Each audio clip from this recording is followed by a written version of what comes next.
everyone, this is Sally with the Polka Dot Life. Thank you so much for joining me today. Each year, Stampin' Up! Releases new ink colors, and they stay with us for 2 years, but then we also retire the ink colors that have already been with us for 2 years. So this kind of leaves us to reorganize a little bit of how we do things in our craft room. Each year, I try to take a little stock in how things are going for me. Do I need to change something up? Last year, I implemented a new system of how I store my cardstock, and I want to share that with you today. And hang around until the end of the video because we are going to look at the new colors for this coming year. I came up with this system because my old one, there really wasn't one, wasn't working for me. I find that if my craft supplies are in disarray or not put back where they belong, either I can't find them when I need them and or my creativity kind of goes out the window if everything's a mess. I have a 2x2 cube unit, and on top of that cube unit is where I store my cardstock. It is in the corner of my craft room and it is out of direct sunlight. We do not want our cardstocks to fade. I store my papers in rainbow order. It might not be how you see the rainbow, but it's how I see the rainbow, and it's a system that works for me. I think in the end, it's just the fact that you have a system. It might not be perfect, but it's certainly going to help you. I have magazine holders, and within those magazine holders, I have folders with my cardstock. They are labeled according to their color, their Stampin' Up! Color, and then I assign them a number so that they go from 1 on up through, and I can put those away very quickly when it's time to clean up.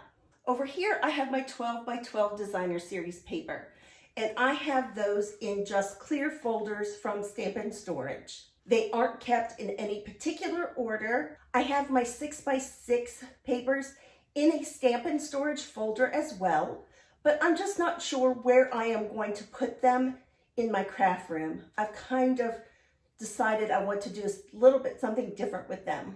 Let's take a little closer look at these folders. The folders are just a clear, heavy folder, and they're called a job ticket. And all of these products, I will try to link, if I can find the links down below or in my blog post.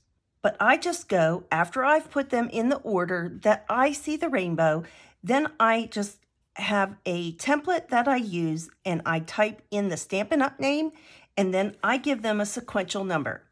And all of them have a number with the exception of our whites and black. I figured the white and black are pretty self-explanatory, and we have so many different whites that we still need to look at those. We have watercolor paper, we have vellum, we have basic white, we have basic white thick, we have very vanilla. Those things, those are all just labeled with their Stampin' Up! Name, not giving a number. But this is what works for me, because I don't know about you, but if I'm crafting, I might have a stack like this or sometimes more at my desk, even sometimes propped up on the end, leaning against my desk on the floor, and then it's time to put things away. And so I can just simply put these on my lap, sort them into numeric order, and there I go. I am off and on my way to put them back in order so that I can use them the next time. Now this one, let's see here. Let's find one with some scraps.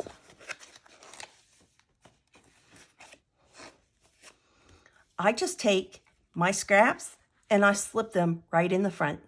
They're in full view for me to see. If I would have a die cut image or something that would be in there, it's really going to be identifiable.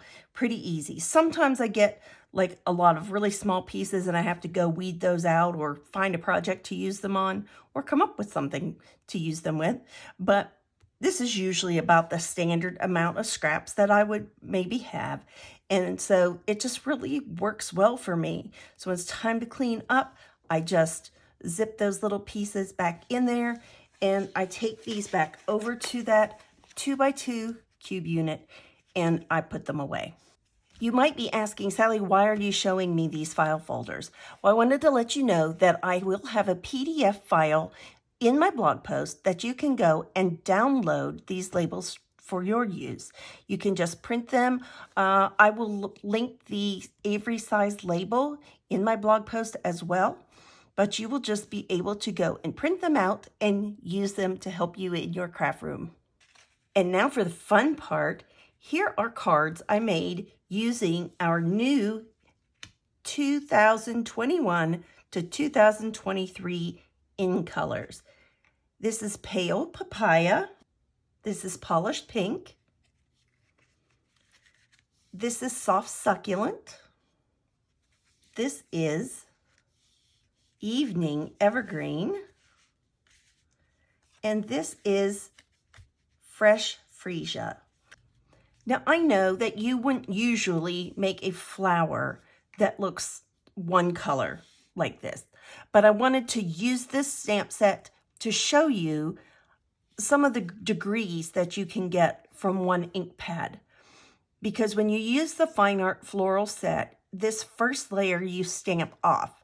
So this is the stamped off. This is the full strength on each one of these. And I thought it was a good way to show that to you. And then each one I added a little ribbon. This year, our in colors, we have a lot of things in our in colors this year. And there are silver and clear epoxy essentials, I think is what the name of them are. But these ones are little diamonds, but they have little raindrops and I think circles in that set. But this is just a cute little easy fun fold. I will put the measurements in case you want to use this design. And you could stamp anything on the front. It would just be really cute and easy to do. I like the font from this stamp set, and I fell in love with playing with this stamp set, so you are going to see more cards from me using that stamp set very soon. My hands are an inky mess. It's an exciting time here with the new catalog release. And today is the first day that you can order from our new annual catalog. I will have a digital copy of that on my blog that you can download and look at. If you would like a paper copy and you don't currently have a demonstrator, just go to my blog at thepolkadotlife.com and you can request one there. And don't forget to visit my blog so that you can get your free copy of that PDF so you can print out your own file folder labels for your cardstocks. I hope that system helps you in the way it's helped me. As always, remember to be kind, send a card, and do something creative. Bye-bye.